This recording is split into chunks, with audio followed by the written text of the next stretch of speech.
Alright guys, BLM here, back with a new video, and in this video, I'll be continuing off a concept that I've done in the past for Survivor, but this time I'll be doing it for Big Brother, and here I'll be talking about the top 10 players from before Big Brother All-Stars, which I always thought was a fun idea to try out here, this ranking of the players based on specific points in Big Brother history. And again, before All-Stars, I feel like it was an interesting point where, again, I do think All-Stars probably changed a lot of perceptions on certain players. So again, to see where I personally think they should be ranked from before then, I thought it was an interesting exercise to do here. Now again, there will be players that I'll be talking about that did appear on All-Stars, and my opinions of them changed after All-Stars, whether that be better or worse. But this list will be more so ranking them based off of how they played their first time and the amount of potential they showed on their first appearance. Now, there actually aren't that many seasons to pull from here. I mean, unlike Survivor, where I had 7 seasons to pull from, with Big Brother here, I actually only have 5, because BB1 is included because it's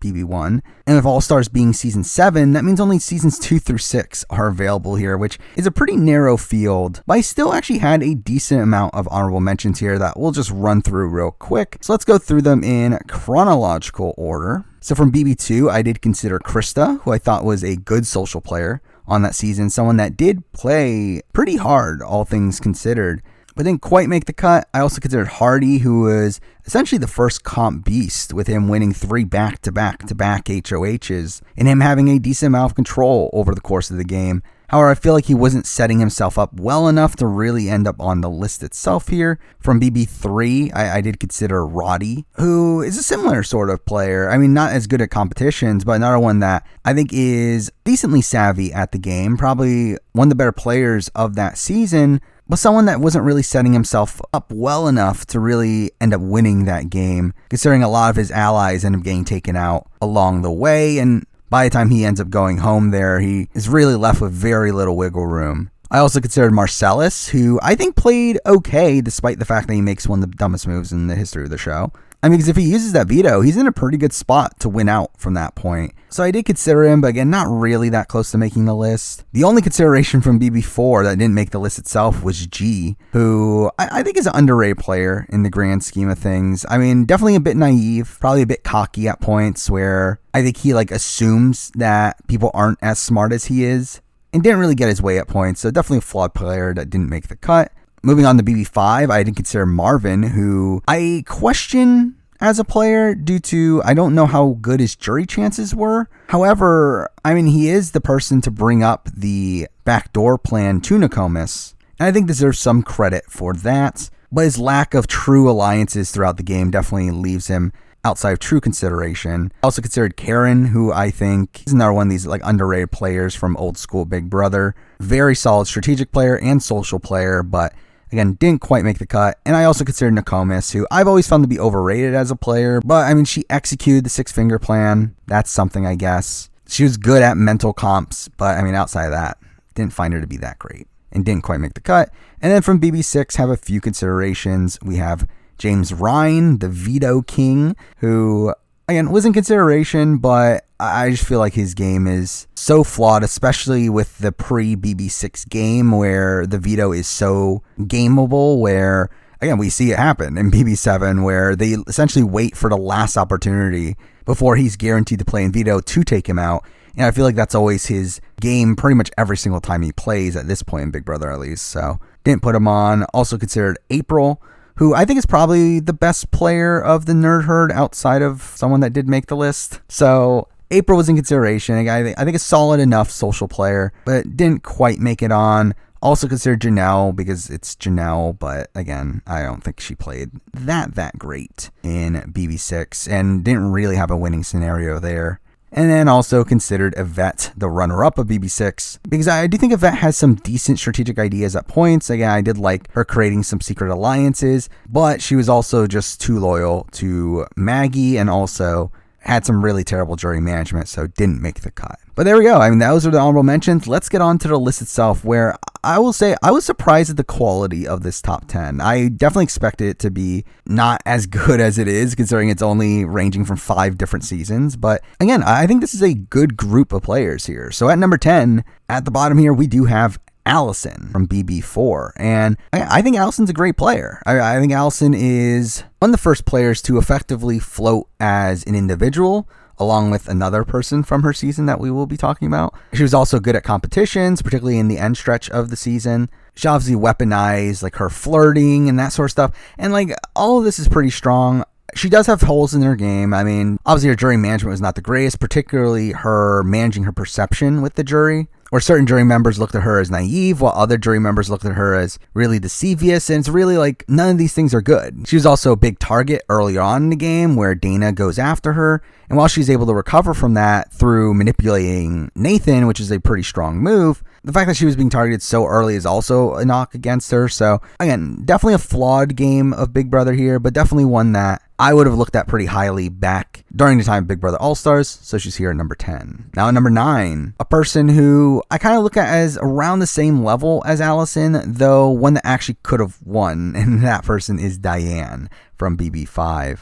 Now, Diane is an interesting player because, I think she has a rocky start, where while she does get along with a lot of the women early on and also with Drew, she's also not really well integrated within that grouping. But I do really like how she navigates through the game. Again, like through her relationship with Drew, she's able to get towards the end game pretty smoothly, which I will falter for being too naive in terms of her relationship with Drew, where again she was fully loyal to Drew and definitely wanted to take him to the end in a position where he wasn't the same thing back. But I think by the time she gets to Final 5, she's kind of in this position, kind of similar to like a Kathy Vavrick O'Brien from Survivor Marquesas, where I think she needs to win final immunity. Like if she doesn't win final HOH, like she's pretty screwed. Like there's really not really a way for her to get to the end of the game, where she's left at the final 5 with 2 pairs in Karen and Nokomis, who are both taking each other to the end. There's Drew and Cowboy, who are both taking each other at the end. And even with Nokomis, I mean, she's probably taking Cowboy to the end if they get to a final 3 together. So it's a very tough situation for Diane there to navigate around to where she doesn't need to win final HOH and actually gets to the end. Though, to be fair, she was completely oblivious to this because she did think that Drew was taking her to the end. But she does make that final 5 move to have the veto thrown to her so that she can use it on Drew and in turn blindside Karen, which I think is a questionable move from a positioning standpoint, but is probably a good move in terms of bolstering her jury chances. But in an ideal world, she would have been able to boot Cowboy at 4, which just the situation didn't occur. And by the time she's at 3 with Cowboy and Drew, she's really just screwed. I do like how she navigates through the game. I do think she is a good strategic thinker, though one that is flawed.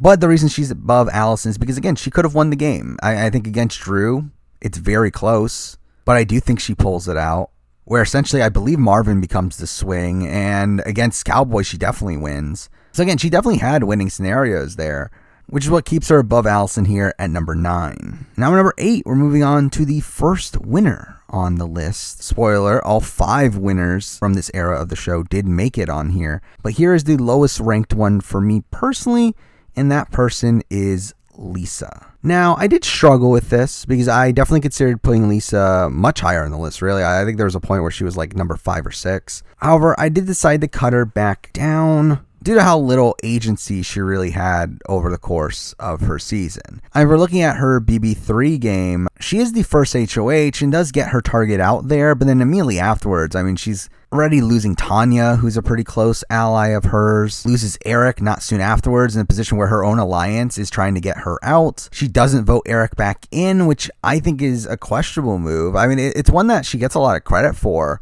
in like her being able to separate personal from game, but I think in reality it would have been better if she had Eric there, especially at that point where she was running pretty low on allies. She obviously does bond with Jason and Danielle, which is the best thing about her game, to the point where they take her to 3, which again, like, it's the best thing of her game, is being able to convince Jason and Danielle to take her to 3, which is a pretty asinine move for both of them if their goal is to get to the end together. But I still don't feel like she was very active in the game. I mean, like, while she did create strong enough bonds to where they wanted to take her to 3, I don't know how much of that was truly active. Like, it's not like she was manipulating Jason and Danielle to take her to 3. I just think she was being herself. We also have the fact that she wins final HOH and does take herself to the end, but again, she was in a position where she needed to win that final HOH, and if she doesn't, she's out of the game. She wins a jury vote near unanimously, but again, that's largely due to the fact that the jury wasn't sequestered. Mind you, I still think she wins either way, but I do think she definitely got some votes that she normally wouldn't have. But to me, there's a lot of luck involved in her game and a lot of situations that she really just didn't know much of what was going on in the game. I mean, like even during the Marcellus blindside, one of the biggest moments of the season, she votes incorrectly there, where she didn't know Marcellus was going home. Yeah, you have to give her credit for her being able to bond with Jason and Danielle, who did dominate the game, but really, I feel like that's pretty much her only move that is that impressive to me within her game here. I feel like I can't really rate her super highly as a player based off of this one appearance here, even though she is a very well-rounded player and someone that definitely has potential to increase. But for me, she does end up landing here at number 8. At number 7, we're moving on to a player I've always been really high on, even though this person had difficulty winning the game. Again, there's very few situations where she actively wins the game, especially with the jury format, but it's still a player that I'm pretty high on, and that is the runner-up of BB2. We have Nicole Nilson, who again, I think is an extremely dominant player based on this time in Big Brother history. And again, for BB2, she has so much control over the course of the game and does pretty good work in navigating through the game, through having Hardy as this person that wins competitions for her and having Will as a number for her that will take her far into the game. And she even wins competitions towards the end of the game. And I really feel like she is a well-rounded player. I mean, while she did lack some social grace at points, I mean, again, she was pretty well positioned within the house for a lot of it. She was pretty much positioned right in the middle between Chilltown and top for a good chunk of the mid game. She does have a rocky start, which obviously you have the falter for, but again, I do look at her as a pretty strong player here. The main knock against her is, again, that she can't win the game, where she obviously loses the Will, she loses the Monica, she probably loses the Hardy. So really, we're going back to Bunky as someone that she can possibly be, but even then, she doesn't really have a winning scenario, but I do think she did a very good job at getting herself to the end, and she lands here at number 7. Now, number 6, on to the person that beat Nicole. We do have Will, which this might be controversial. I don't know. I mean, again, I've never been high on Will's BB2 game. I actually think it's a pretty mediocre game. And again, out of the winning games up until this point, I think it's the worst winning game of the first 5 winning games. To me, it's a pretty mediocre one, but I do feel like Will is a good player. Now, I don't think he's the best player of all time, like he claims in the intro to Big Brother All-Stars, but again, he is a good strategic thinker, and he's able to navigate as an underdog pretty well. I mean, he is very good at managing his threat level at a point. Again, I do think he has a rocky first 3 weeks. I think his first 3 weeks are actually really bad, where he is essentially the target for top the entire way and is largely saved by certain HOH results, and then also Shannon blowing up her own game and pretty much giving up the game in week 3. But beyond that, again, Will does a pretty good job at managing his threat level. He's really good at also placating to the jury. Again, he does really good jury management through the TV screen, which is something that, again, wouldn't be possible nowadays, but through him being a fun character on the show, he's able to make him look like a much better prospect to vote for than he would if he obviously wasn't. And I do feel like Will's understanding of that aspect of the game was definitely better than anyone else at this point in the show. But to me, he's still a massively flawed player, especially at this point. And if it wasn't for BB7, I wouldn't even really have Will anywhere close to my current top 10. So solely off of BB2, at the point of BB7, I would have had Will here at number 6. Now number 5, and we are continuing on with another winner. This being the winner of BB6, and this is Maggie, who I have a lot of question marks as a winner. I mean, straight up, she played the most dominant game the show has ever seen up until this point. I mean, a dominating game that ended up getting her the win, but also a dominant game that barely got her the win. I mean, she wins in a 4-3 vote, where there is some question marks over Howie's vote, but even then, I mean, she has 2 votes that are pretty much anti-Maggie in Janelle and James. It's also one where she gets straight up anti-Yvette votes. She gets the vote of Rachel and, again, possibly Howie, who are more so anti-Yvette than they were pro-Maggie. I feel like that's also a pretty bad spot for her to be, considering how dominant of a game she had played. I mean, again, she does very impressive work over the course of the season. I mean, being able to trick Howie into going after James is a masterclass, and really just set up her win pretty much from that one move, to where that one move all but guarantees that a member of the Nerd Herd is more than likely winning the game. She is a very good strategic thinker in the game. She's good socially with the people that she's good with, but also completely isolates the people that aren't in her alliance, which is a major knock against her. And she was able to do all that while barely winning any competitions. I mean, she straight up doesn't even get to part 3 of the final HOH, which is the only time that's ever happened. So, I mean, that's some impressive stats. Like, she is a very solid player, especially for this point in time. I just have a lot of question marks over how she won and how repeatable that win is, to where it really felt like, in terms of the jury vote, so little of that was under her control, despite the fact that so much of the game had been under her control. And with her also getting pretty deep into the game with Janelle, someone who was still targeting her, that's also a pretty big knock against her, to where she does have possibilities of going home, even very late in the game.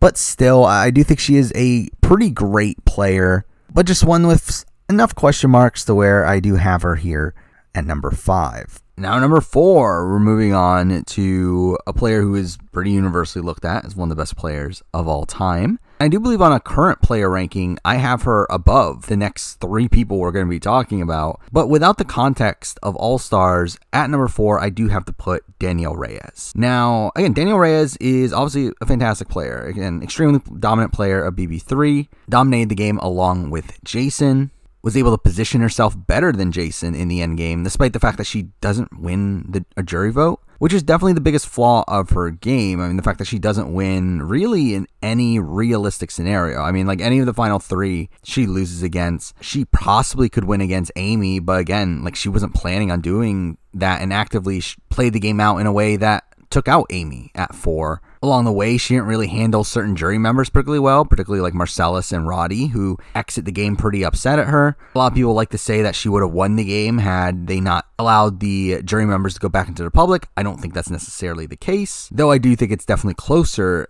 between her and Lisa.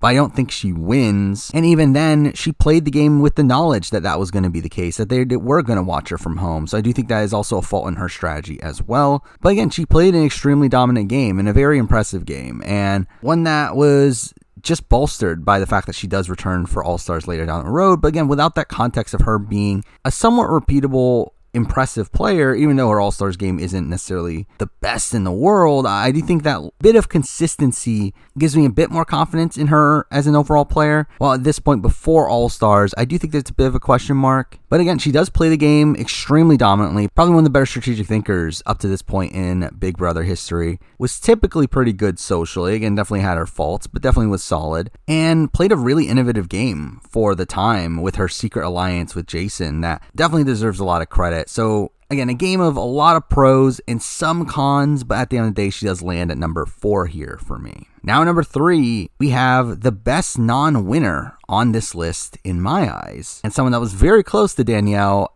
At number 3, we do have Jason. Again, this was a bit of a question mark for me. Who's better, Danielle or Jason? I think after her appearance in All-Stars, I think Danielle is the better player to me, but I feel like after just BB3, I feel like the answer is Jason. I think even though Danielle was the mastermind of the duo, Jason was definitely not a slouch either, and I do think he definitely took advantage of the situation where he was the one that benefited the most from what Danielle was doing and did have to do some of the dirty work at points. I mean, he is the one that directly has the vote out Marcellus. He's the one that is winning comps before the end game stretch there. But he's also the one that wins the game at the end. Like, if he's up against Danielle, he wins, which I think is a major thing to take in consideration here. Now, again, I do think Danielle outplays him in the fact that they take Lisa to 3, and Lisa is someone that was always going to take Danielle over Jason. But again, that was a scenario where like Danielle was never winning anyway. And I feel like at the end of the day, Jason being able to beat Danielle is more impressive to me than her being slightly better positioned in the end game, especially considering she was always going to take Jason also. For me, Jason's just an all-around pretty solid player. Again, really good socially, really good strategically, and is solid enough physically. So he's just a well-rounded player, and he does land here at number 3. Now number 2. At number 2, this is going to be a bit of a switch up because I do believe I've done a player ranking where number 1 and 2 have been switched. However, I did think about it for quite a while here before making this video, and I did decide to switch them up again for this video. And here at number 2, we do have Jun Song, the winner of BB4. Jun is the first winner to effectively play a solo floater game, or at least one that is like trying to be one. Again, like I'm technically Will kind of played a floater game, but I do think Jun was more effective in terms of her going between alliances. Like she was in the middle of the Jack and Erica side of things and also the Three Stooges side of things. And I do think she plays the two sides pretty well. I mean, even though I do think she probably overcommits to Dana at a point, she was still never going home over Dana, and she is able to recover immediately afterwards. I think she is probably one of the better strategic thinkers at this point in Big Brother history, though it's not without her flaws. Again, she is a bit of an abrasive personality. She definitely doesn't shy away from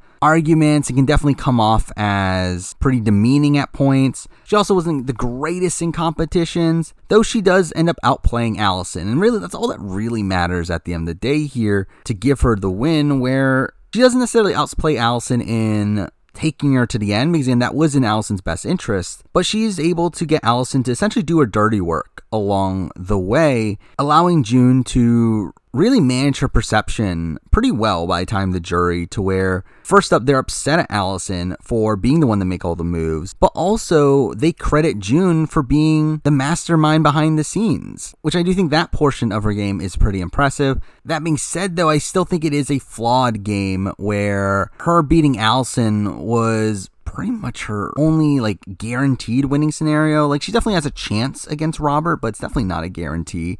I do think she probably loses to Erica. She probably loses to G. She probably loses to a lot of the other people in the game, which makes it a bit of a question mark on how consistent her game is, where she definitely had a lot of luck-based things fall in her favor, but I still feel like she is a pretty good player. Again, one of the best strategically up to this point in Big Brother history, and she lands at number 2. Now, number 1, again, this was switched up from the last time I did a player ranking involving these two players. But at number 1, I have the last remaining winner I haven't talked about. I have Drew Daniel, who I was not expecting being number 1 on this list. But I do feel like if we were right before All-Stars, and I'm trying to think of like who is the best player up to this point, who is the person I would have the most confidence in any given season, I do feel like the answer is Drew. I mean, to me, Drew is a very well-rounded player, good physically, won 4 HOHs, broke the record at the time, was good socially to the point where, despite the 4 horsemen being targeted, he's able to really avoid a lot of that, and really is able to avoid being taken down with the ship, where even Cowboy is really attaching himself to Jace, while Drew more so insulates himself within the rest of the house. Then also strategically, I do feel like he is very competent, where we do see him manipulate Diane through a lot of that endgame stretch and then eventually cut her at the end. Now, a question mark I do have is, again, he barely wins the game. He only wins in the 4-3 vote against Cowboy, which is pretty bad. But then if you look at the actual jury members there, it's a pair of twins and Nokomis is half-sister. So it's not that surprising. And then also he had those other 4 votes locked in. So I feel like there's at least some excuse there. I do think the fact that he was kind of lumped in with the 4 horsemen to begin with was not ideal. And the fact that he ends up targeting Holly in week 3, who was someone that was more so on their side, is also probably not the greatest move in the world. But I do overall look at him as a very well-rounded player, a very consistent player, to where if BB5 Drew had played the game over and over and over again, I feel like he's the player from this era of the show that I would have the most confidence in. And while I don't know how great his game really adapts to the modern day, it was very effective at the time of BB5, and I do feel like by the time of Big Brother All-Stars, he would still be the player I would have the most faith in, so he does end up landing here at number 1. But there we go. I mean, that is my top 10 players of Big Brother from before Big Brother All-Stars. Yeah, I do have fun doing these sort of videos of ranking players based around certain points in a show's history. I'll be honest, I don't know where to exactly go after this with Big Brother, as obviously I've already done one for All-Stars 2, as that's when my original player ranking came out. So I don't know if I go to like BB14, BB16, but those seem like kind of arbitrary spots to make a ranking like this. So I'm not entirely sure what I'm going to do next with this series for Big Brother at least, but I would like to continue it down the road. But for now, that is the video here. Thank you for watching.